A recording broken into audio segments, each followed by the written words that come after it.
Today, we're going to show you how to travel Namibia, arguably the most remote and peaceful country in the world.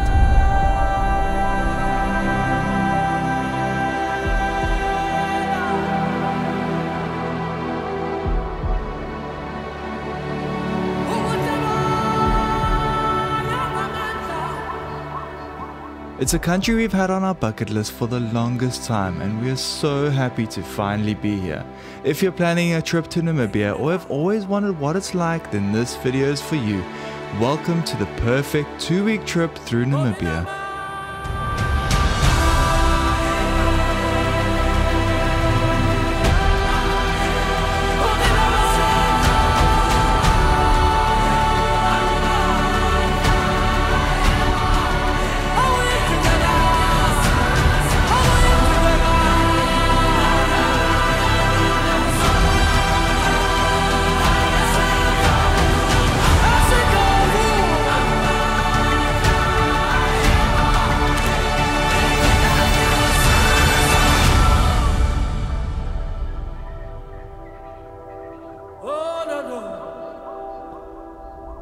We're going to be starting our trip in what is the most visited place in Namibia, Sossusvlei, where we explore ancient trees and some of the biggest and oldest dunes in the world. We'll then head west across the oldest desert on earth to Swakopmund, where the desert meets the ocean. It's here where we'll kayak with baby seals, eat a luxury seafood barbecue on the beach, and 4x4 up 1,000-foot tall dunes. We'll then head to the Erongo region, where we discover ancient rock paintings and meet indigenous sand people. We finish off the trip in Damaraland, home to the world's last remaining wild black rhinos, and finally a 2-night stay near Etosha National Park, the site of a 3,000-year-old salt pan. This entire trip was made possible by Viatu, an incredible tour agency that are passionate about sustainable travel and creating amazing adventures for good people and the planet. So if you're looking for someone to plan the perfect trip for you anywhere in Africa, including Namibia, check down in the description, the link will be there. Our trip starts here in the capital of Windhoek, where everyone will likely fly into. A flight from either Cape Town or Johannesburg, South Africa will take around 2 hours. We won't be spending much time here. Namibia is a country rich with culture, wildlife and diverse landscapes, and we want to get out and explore that straight away.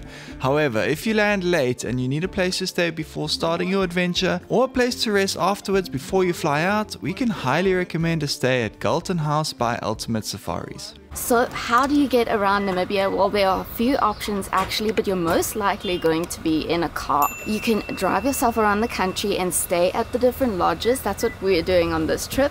You can rent yourself one of those 4x4s with rooftop tents on them and do some camping along the way, which I think is so special, so unique to Namibia. They even have chimneys, and as you guys know, we have a chimney back home. You can organize yourself a driver that'll drive you around if you're not comfortable doing it yourself. And if you're feeling bougie, you can actually fly to each destination in a wee little plane. It's totally up to you which one you would prefer. Just contact Viatu and they'll take care of all your transportation. Today, they have organized our trusty steed, and because Viatu cares so much about the environment and we love that so much, they've organized us the most eco-friendly way, and that's a hybrid car. It is important to note that Namibia is an incredibly large and remote country, so we wouldn't really recommend that you plan this trip by yourself and rather do it with a tour agency. Unless you're like an OG overlander, like a lot of the people that are actually here, you might be fine, but if you're a first timer to Namibia like us, just use Viatu to plan your trip. We feel so much more comfortable about traveling around Namibia now. During our trip, we actually tried 2 different cars, the Suzuki Jimny, which is a 4x4 and great for hard to reach places, and the eco-friendly hybrid Toyota. We've got a Suzuki Jimny back home, and funnily enough, we preferred the Toyota this time. It was much lighter on petrol and such a smooth, comfortable ride. Jimnys are notoriously wobbly cars, but they look cute AF, so it's completely up to you. Now that we've picked up our wheels, the first stop is a 4.5-hour drive to the southwest of Windhoek to an area called Sossusvlei. Because it's a reasonably long drive, it's important to set out by at least midday as the last thing you want to do is to be driving around Namibia at night. It's actually strictly prohibited by our rental agency. We'll be spending our first night at Camp Sossus, a 100% solar-powered luxury camp set in the middle of the desert. Camp Sossus only has 6 of these ensuite tented rooms, each with their own semi-open air bathrooms, hot water showers, and literally the star of the show, the stargazing rooftop bed. If you want a more in-detailed look at our time in Sossusvlei, you can watch the video linked on the screen now. We'll also leave a link to that in the description for you. Later that afternoon, we were treated to a sunset nature drive that included a stop for some drinks and snacks to watch the sun go down. A truly magical and peaceful moment that really set the tone for this whole trip. Dinners are also included in your stay here, and let me tell you, it is some of the best food we've ever eaten. Good morning, it's currently 7:30 in the morning. We got up at 4:30 this morning, had a quick breakfast coffee in our unit. We had some oatmeal and got straight into the car before the sun even rose. I think at like 5:30 we left sharp. And we are on our way to Namibia's literally most visited spot. And I'm telling you, it really is. We haven't seen many people this whole time we've been in Namibia, but since we got here, there's a lot of tourists, there's a lot of vehicles. We were 7th in line at the park gate, and we paid our entrance fee, and we're on our way to Deadvlei. I was rhyming there, eh? On our way to Deadvlei. And let me just tell you that if you've never seen dunes in real life, like me, I've never seen them before. It's always been a dream of mine. It looks fake. It is so beautiful, guys, especially because these dunes are orange and red, and when the sun hits them and there's like a shadow on the other side, oh my gosh, it's so beautiful. I'm so excited for where we're going next.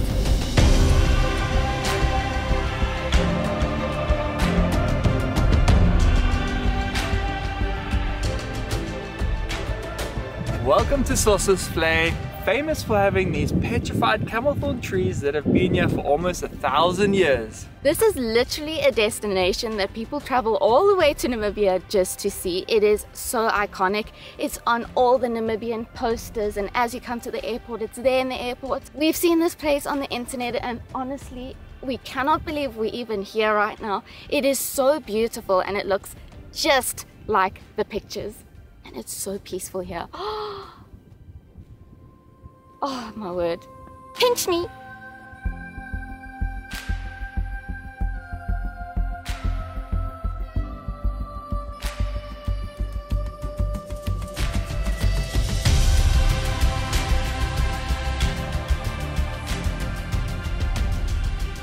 You may be wondering how these trees even got here. Well, Deadvlei actually means dead marsh, and over 1,000 years ago this marshland was fed by the Tushab River. But eventually the desert took over and these huge grey dunes began to block the water source. Unfortunately, these trees and marsh dried up and died. Something a lot of people do here is hike up Big Daddy Dune, which is over 1,000 feet tall. If you do it, make sure you start early and pack some extra water. It's quite a challenge and does get very hot after 10 AM. After exploring Deadvlei, you will need to walk back to the cars, which is about a 1 kilometer walk over sand and, depending on the time of year, in sweltering heat.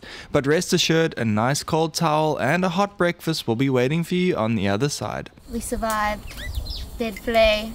Yo, it was quite a hectic climb back to the car in the heat, and there were people literally climbing up Big Daddy there in the sun in the heat. It's hectic.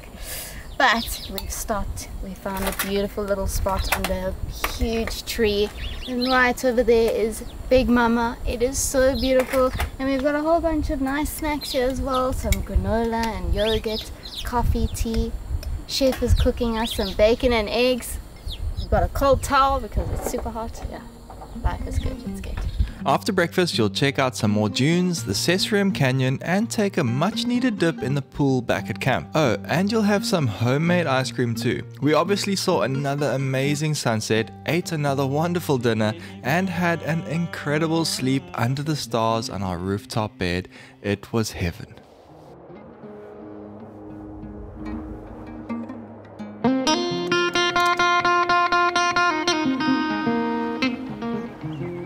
For day 3 we had a bit of a long drive ahead of us, 5 hours across the desert to the coastal town of Swakopmund. But first a stop off at the cute little town of Solitaire for some gas and a slice of their famous apple pie. For night 3 we're staying at a boutique guest house called Fancy Fritz. This has to be one of the most well decorated places in all of Namibia.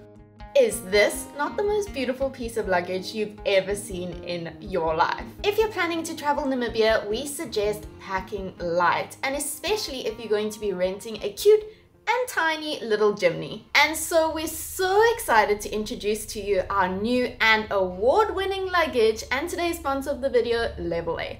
These are by far the most incredible suitcases we have ever owned, and that's a huge statement considering we've been traveling around the world and living out of different suitcases for around 6 years now. Level 8 are a New York born brand and have created luggage that is built to last a lifetime. So much so that they offer a lifetime warranty on all their pieces. Do you know how rare that is? All of our travel content creator friends travel with Level 8, and for good reason. The build quality is excellent. They're all made of waterproof, sturdy materials. This is their annual award-winning Gibraltar aluminium luggage in specific. It's a heavy-duty carry-on size luggage with 2 TSA approved locks for safety, a high-quality flexible divider, and it even came with some awesome extras like this 4-piece packing cube travel set, a luggage tag, and suitcase cover protector. Our favorite part about this luggage is definitely the wheels. They're 360-degree, super silent, and super smooth. You have no idea how much drama we've had with wheels in the past. And if you don't want such a fancy piece of luggage like this, they've got so many other affordable options on their website. So definitely head down to the description, click the first link, and use our code Rhett and Claire to get 10% off your next order. So pretty. It is very fancy. It's so fancy, Fritz. We were treated to welcome drinks in the lounge and after headed into town for a quick dinner.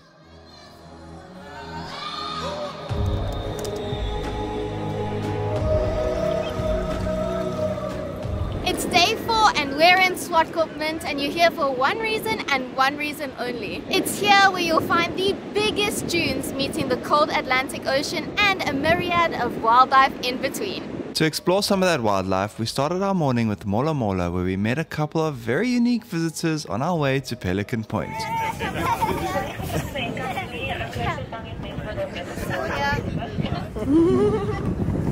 Oh, that's a nice photo. It's really cute. Really? Yeah, good. Yeah, there you go. That's your bird.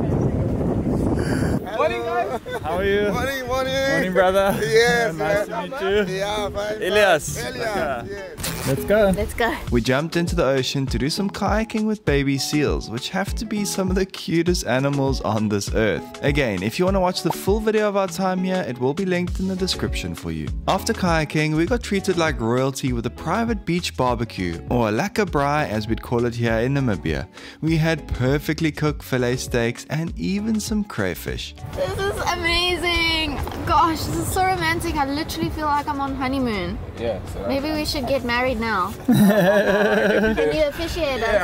I can be the pastor anyway. Oh, thank you, Pastor Mandela. You can really tell that Mola Mola have been doing this for 28 years. They have refined the process, the food, the whole experience is just unreal. Out of this world. You have to do it. After lunch, we joined Peter from Mola Mola for the last part of our tour and probably the most exciting. From learning about the science behind the dunes staying in place to how the creatures have adapted to survive in this hostile environment. This tour and day overall was one of our favorite travel memories of all time. After another incredible night's stay and wonderful breakfast at Fancy Fritz, we were back on the road and this time headed north into the Erongo region, a geological wonderland formed by volcanic ruins millions of years ago.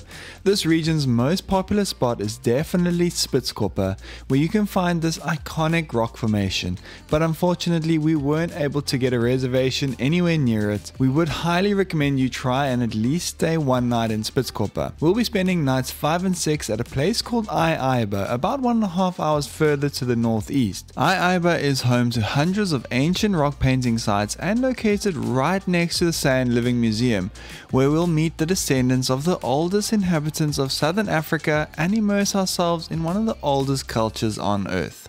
We've just checked into Aiba, aka the Rock Painting Lodge, and this is our room. It's a beautiful thatch, double bed, actually double single to make a gigantic bed. We've got air conditioning, which is really fancy, and we've got a private bathroom and toilet as well, and a patio overlooking this vast African land.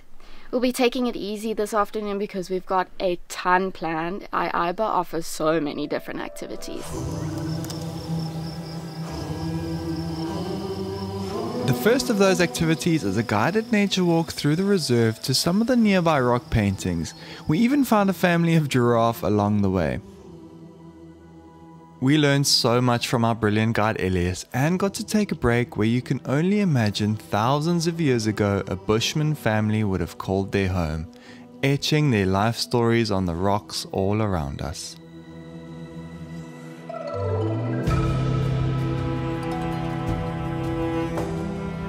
After the walking earlier, we hopped into a safari vehicle, had a little bit of a game drive. No more walking, so now we are driving. Yes, thank goodness. Yes. Thank you, Alex. You've brought us the car to take us home.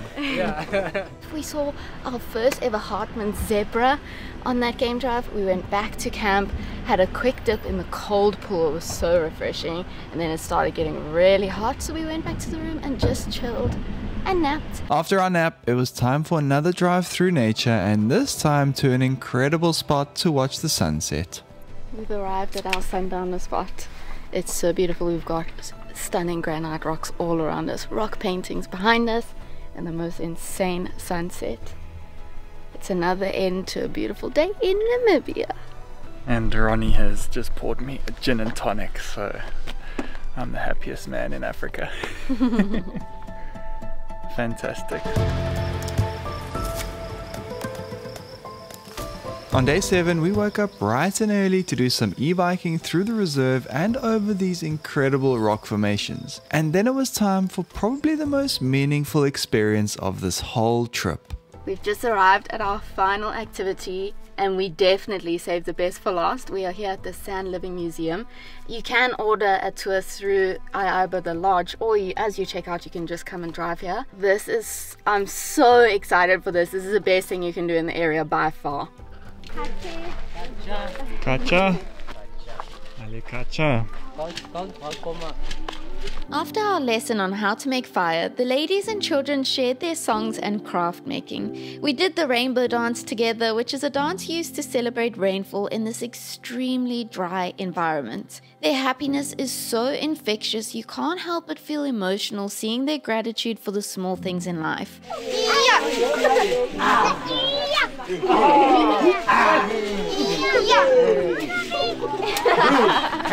Being surrounded by these incredible people teaches you the importance of being connected to nature and family, and that nothing else really matters. She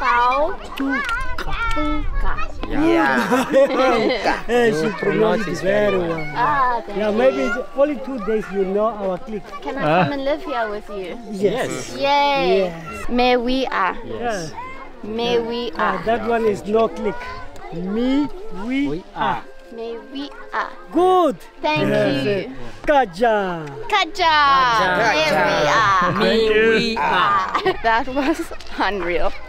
Beautiful people, so friendly. I'm gonna cry. Yeah, me too. Super emotional for that experience. I go. Hey? There we are. That was so beautiful, guys. I could just live here. I don't like normal society. I love these people. After pulling ourselves together again, we set out on another 4-hour drive to a region known as Damaraland, a place of awe-inspiring desert scenery, rare wildlife, and some superb remote lodges. We've come here to see the last remaining and critically endangered wild black rhinos. This part of the trip is definitely optional. We would probably not recommend it unless you really love getting off the beaten track and learning about conservation. We'll be spending nights 7 and 8 here at Camp Doros, another one of Ultimate Safari's completely completely solar powered camps. Once again, we were treated to lovely sunset welcome drinks and a delicious dinner.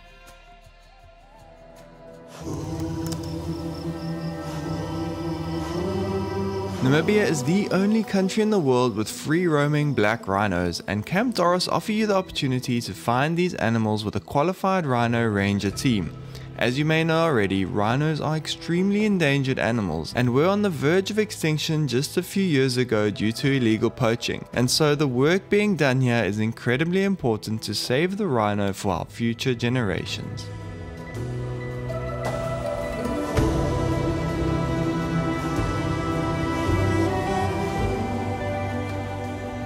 We spent the rest of our time in Damaraland relaxing and going on nature drives, but mostly just enjoying the remoteness of it all. Oh, and of course we ate more incredible food. This is a chicken drumstick. I debone it, then I stuff in with spinach and feta cheese. And, and this is marinated mushrooms, garden salad, and here's mozzarella cheese topped with the tomato and basil pesto. Great, enjoy your lunch. Thank you.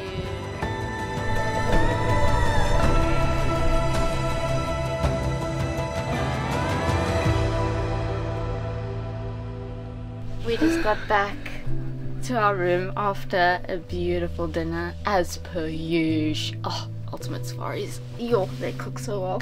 Got back to this little gift. What is it? Your rhino to take home. Should you wish to adopt a real-life version, please visit conservationtravelfoundation.org. You can adopt a rhino. Yeah.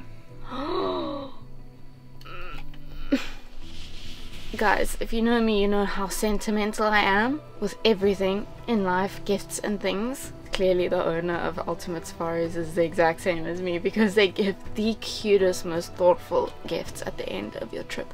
Something to do with an activity that you've done, and obviously we tracked rhinos today. And look.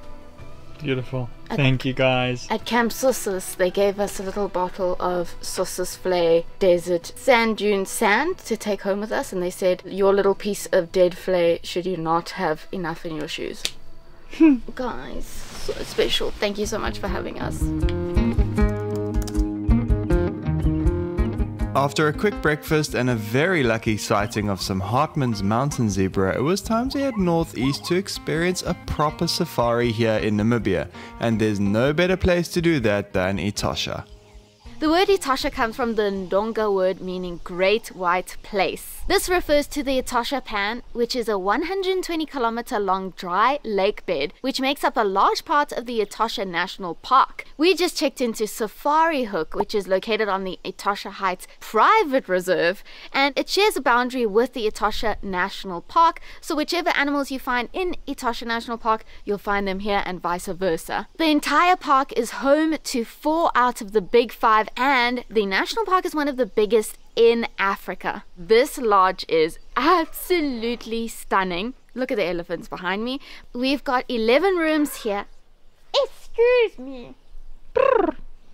We've got 11 rooms here. There's a restaurant area there with a beautiful patio overlooking the watering hole. There's a beautiful pool and day beds, and all private safaris are included in your stay with the most incredible guides. There are so many advantages of staying on a private reserve as opposed to in the national park, and we'll go over those a bit later. Nothing beats an outdoor shower, especially when you've got views of the animals having their own shower at the watering hole. We got to go on a very exciting nature walk with Michael, one of the best guides in Africa. We also went on our first game drive, and that afternoon had an incredible sunset experience surrounded by a whole herd of elephants. We have just stopped here for a sundowner. There's a zebra right over there, giraffe right over there, and a huge herd of elephants drinking. There was also a giraffe drinking, which was another first for us and apparently a very rare thing to see. Since giraffe get all their moisture from the vegetation they eat, they can go days or weeks without actually drinking. They also risk passing out from the sudden increase in blood pressure. Luckily, their veins are well equipped with special valves which prevent blood from flowing too quickly to the brain. Honestly, this has to be one of the most incredible elephant sightings we've ever seen in the wild. To watch how the entire herd protect their calf, who must have been just a few days or weeks old, was just amazing. Couldn't be more in my element right now. How insane.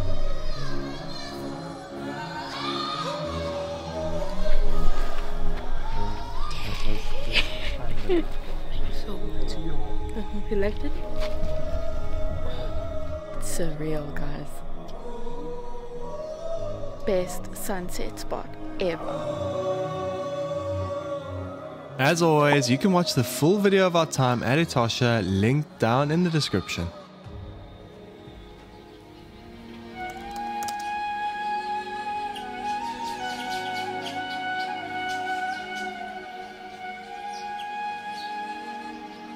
During our time at Safarihoek, we were lucky enough to go on 5 different game drives, and boy did we see so many animals and different interactions.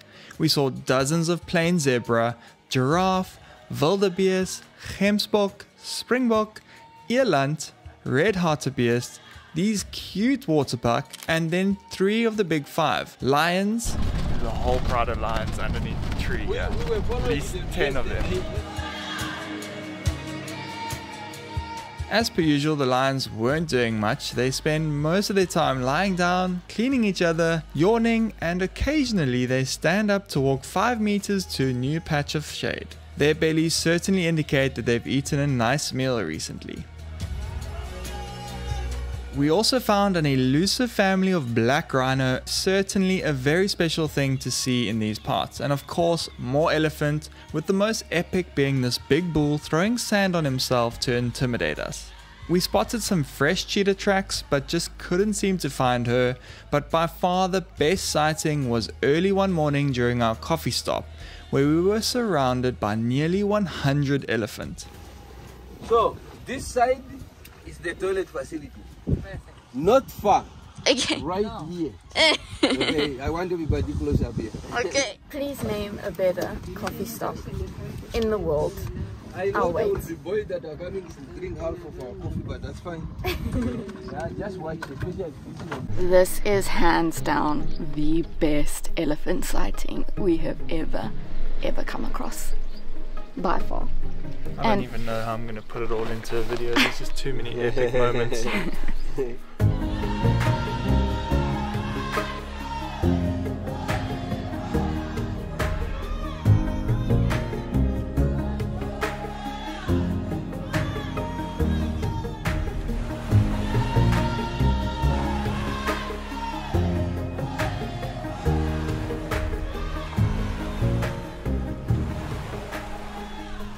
Rhett's been probably over 100 safaris all over Africa, and this is his best elephant sighting ever. Crazy. Yo, Etosha is lit. Yeah. Insane. Like, we don't even know where to look. There's so many different interactions. There's probably close to 100 elephants around us right now. I cannot believe that we are witnessing this moment right now, first of all, and we are the only people here right now. And if this was Etosha National Park, I rate there would be probably 50 vehicles all around this watering hole right now. Like, you wouldn't get a clear view. We are the only vehicle here by ourselves. That is so rare, guys, to experience on a safari, and that's really one of the reasons why you should stay in a private reserve like Safarihoek, because it's just more intimate and beautiful and quiet and so special. It's incredible to see these babies interacting with the world around them. These little giants don't know how to use their trunks for the first 8 months of their life, so they can be seen holding them up in the air and waving them around like they just don't care. Rhett got his favorite shot of the trip, which was a young black-backed jackal peeking its head through the thorn bushes.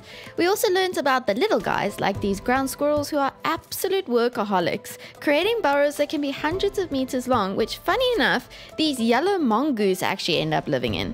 In the area, we saw one of the ugly 5, this spotted hyena who was super skittish and didn't want to be filmed, but was still a cool sighting.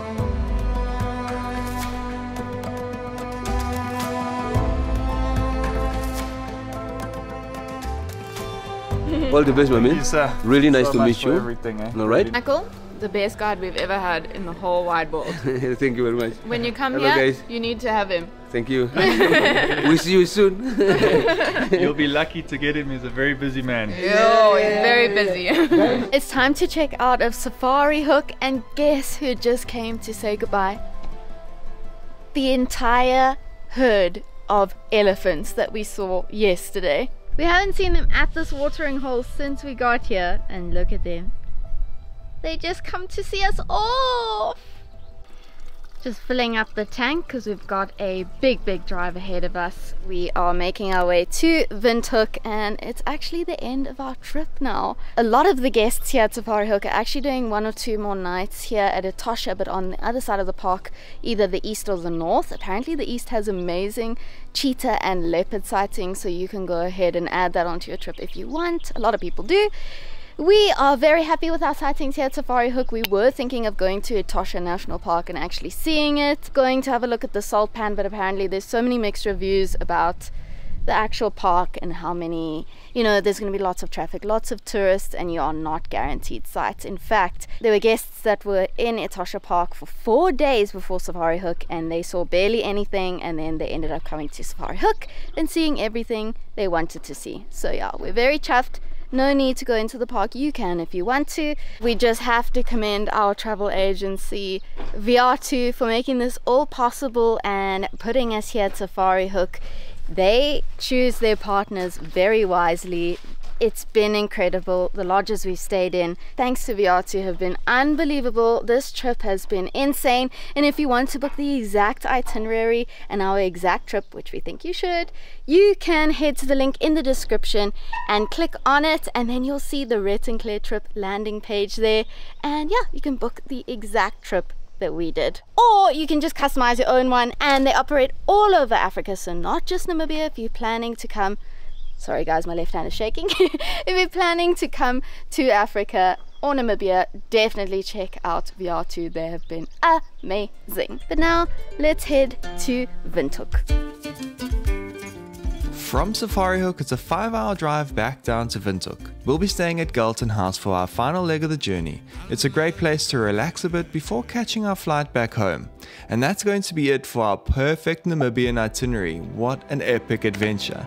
Namibia has blown us away and truly is one of the most underrated destinations in the world. We sincerely hope we've convinced you to travel here. It was certainly one of our top 3 trips of all time.